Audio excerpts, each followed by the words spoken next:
Hi guys, welcome back to my channel. మనకు 10వ తరగతి అర్హతతో సెంట్రల్ గవర్నమెంట్కి సంబంధించిన సంస్థలో లోయర్ డివిజన్ క్లర్క్ పోస్టులు భర్తీ చేయడానికి గాను నోటిఫికేషన్ అయితే రావడం జరిగింది. దీనికి సంబంధించిన అప్లికేషన్ ప్రాసెస్ అలాగే పూర్తి వివరాలు ఈ వీడియోలో ఎక్స్ప్లెయిన్ చేస్తాను. స్కిప్ చేయకుండా అయితే చూడండి. ఇక వీడియోలోకి వెళ్ళినట్లయితే మనకు నోటిఫికేషన్ ఎక్కడి నుంచి వచ్చిందంటే సైనిక్ స్కూల్ నుంచి అయితే నోటిఫికేషన్ రావడం జరిగింది. ఇక పోస్టులు ఎలా రిక్రూట్మెంట్ చేస్తున్నారంటే రెగ్యులర్గాను అలాగే కాంట్రాక్ట్ పద్ధతిలో రిక్రూట్మెంట్ అయితే చేస్తున్నారన్నమాట. గాయ్స్, ఈ వీడియోలో అప్లికేషన్ ప్రాసెస్ కూడా ఎలా చేసుకోవాలో చెప్తాను. స్కిప్ చేయకుండా అయితే చూడండి. మనకు అప్లికేషన్ లాస్ట్ డేట్ చూసుకున్నట్లయితే సెప్టెంబర్ 1వ తేదీ వరకు అయితే మీరు అప్లికేషన్స్ అయితే పెట్టుకోవచ్చు అనమాట. ఇక నెక్స్ట్ పోస్టులు ఎడ్యుకేషన్ క్వాలిఫికేషన్ చూసుకున్నట్లయితే first quarter master education qualification చూసుకున్నట్లయితే డిగ్రీలో బిఏ అన్న లేదా బీకామ్ అయినా పాస్ అయి ఉండాలి. అలాగే అప్పర్ డివిజన్ క్లర్క్గా 5 years ఎక్స్పీరియన్స్ అయితే ఉండాలన్నమాట. ఇక నెక్స్ట్ ఏజ్ చూసుకున్నట్లయితే మినిమం ఏజ్ వచ్చేసి 18 సంవత్సరాలు అయితే ఉండాలి. మ్యాక్సిమం ఏజ్ వచ్చేసి 50 సంవత్సరాలు అయితే దాటకూడదన్నమాట. ఇక నెక్స్ట్ శాలరీ చూసుకున్నట్లయితే 29,000 వరకు శాలరీ అయితే పే చేస్తారన్నమాట. అలాగే అకామిడేషన్ కూడా వాళ్ళే ప్రొవైడ్ చేస్తారు ఫ్రీగా. ఇక నెక్స్ట్ టీజీటీ సోషల్ పోస్ట్ చూసుకున్నట్లయితే ఎడ్యుకేషన్ క్వాలిఫికేషన్ చూసుకున్నట్లయితే డిగ్రీలో ఏవైనా 2 సబ్జెక్టులు అయితే ఉండాలన్నమాట. హిస్టరీ అయినా ఉండొచ్చు, పొలిటికల్ సైన్స్ అయినా ఉండొచ్చు, ఎకనామిక్స్ అయినా ఉండొచ్చు, సోషలాలజీ అయినా ఉండొచ్చు, అలాగే జియోగ్రఫీ అయినా ఉండొచ్చు. ఈ సబ్జెక్టులు ఏవో ఒక 2 సబ్జెక్టులు అయితే ఉండొచ్చు అన్నమాట. నెక్స్ట్ ఏజ్ చూసుకున్నట్లయితే మినిమం వచ్చేసి 27 సంవత్సరాలు అయితే ఉండాలి.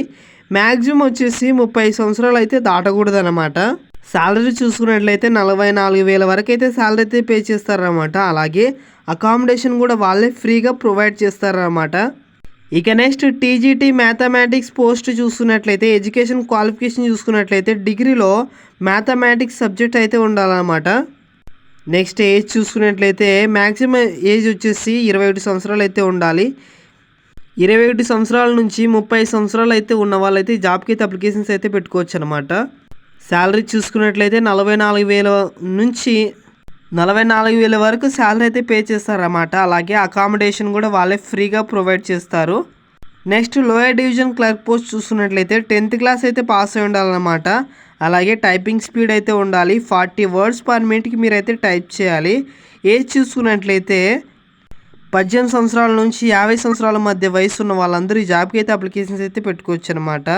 శాలరీ చూసుకున్నట్లయితే 44,000 వరకు అయితే శాలరీ అయితే పే చేస్తారన్నమాట. అలాగే మీకు అకామిడేషన్ కూడా ఫ్రీగానే ప్రొవైడ్ చేస్తారు.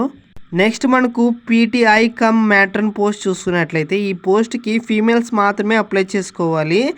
ఈ పోస్ట్కి ఎడ్యుకేషన్ క్వాలిఫికేషన్ చూసుకున్నట్లయితే డిప్లొమాలో ఫిజికల్ ఎడ్యుకేషన్ కంప్లీట్ అయితే చేసి ఉండాలన్నమాట. నెక్స్ట్ ఏజ్ లిమిట్ చూసుకున్నట్లయితే 18 సంవత్సరాల నుంచి 50 సంవత్సరాల మధ్య వయసు ఉన్న వాళ్ళందరూ ఈ జాబ్కి అయితే అప్లికేషన్స్ అయితే పెట్టుకోవచ్చు.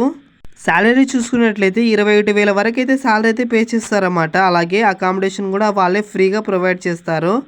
నెక్స్ట్ మ్యాట్రన్ చూసుకున్నట్లయితే ఈ జాబ్కి అయితే ఓన్లీ ఫీమేల్స్ మాత్రమే అప్లికేషన్స్ అయితే పెట్టుకోవాలన్నమాట. ఎడ్యుకేషన్ క్వాలిఫికేషన్ చూసుకున్నట్లయితే 10వ తరగతి అయితే పాస్ అయి ఉండాలి.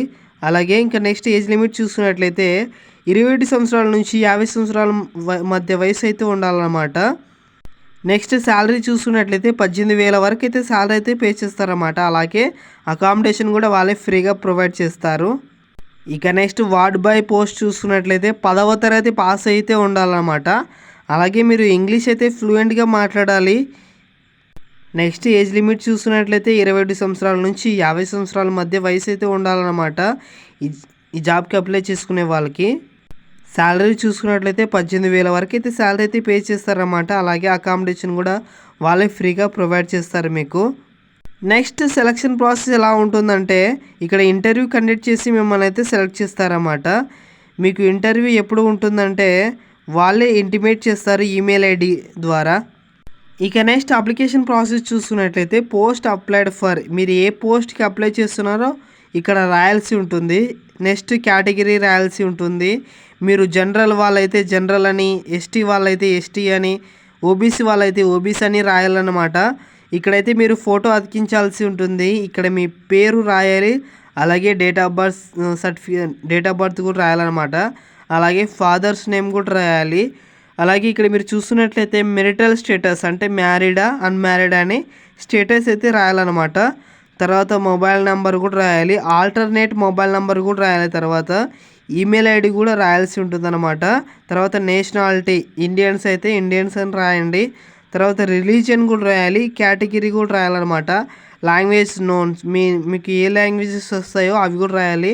తర్వాత కరెస్పాండెంట్ అడ్రస్, తర్వాత పర్మనెంట్ అడ్రస్ అయితే రాయాల్సి ఉంటుందన్నమాట. పర్మనెంట్ అడ్రస్ అయితే మీరు ఇప్పుడు ఉంటున్న అడ్రస్ అయితే పూర్తిగా రాయాల్సి ఉంటుంది. అలాగే ఇక్కడ 10వ తరగతి పూర్తి వివరాలు అయితే రాయాలన్నమాట. Name of the qualification of name of the exam, తర్వాత university board, percentage of marks, అలాగే నెక్స్ట్ మీకు ఏదైనా వర్క్ ఎక్స్పీరియన్స్ ఉంటే రాయండి, లేదంటే లేదు. ఇవన్నీ రాసి అప్లికేషన్ ఫామ్ను అలాగే పోస్ట్కి సంబంధించిన సర్టిఫికేట్స్ వీటన్నిటిని పిన్ కొట్టి ఈ అడ్రస్కి అయితే మీరు స్పీడ్ పోస్ట్ అయితే చేయాలన్నమాట. సెప్టెంబర్ 1వ తేదీ వరకు అయితే మీరు అప్లికేషన్స్ అయితే పెట్టుకోవచ్చు. గాయ్స్, ఈ జాబ్కి సెలెక్ట్ ఎలా చేస్తారంటే రిటర్న్ టెస్ట్ అయితే ఉంటుంది, అలాగే స్కిల్ టెస్ట్ అయితే ఉంటుంది. వీటన్నిటిని ద్వారా అయితే మిమ్మల్ని అయితే సెలెక్ట్ చేస్తారన్నమాట. కాబట్టి అర్హులైన ప్రతి వారు అప్లై చేసుకోండి. ఓకే గైస్, అందరికీ థ్యాంక్ యూ. దీనికి సంబంధించిన పూర్తి వివరాలు మన వాట్సాప్ ఛానల్లో ఉంటాయి. వాట్సాప్ ఛానల్ లింక్ డిస్క్రిప్షన్లో ఉంటుంది, అందరూ అయితే జాయిన్ అవ్వండి.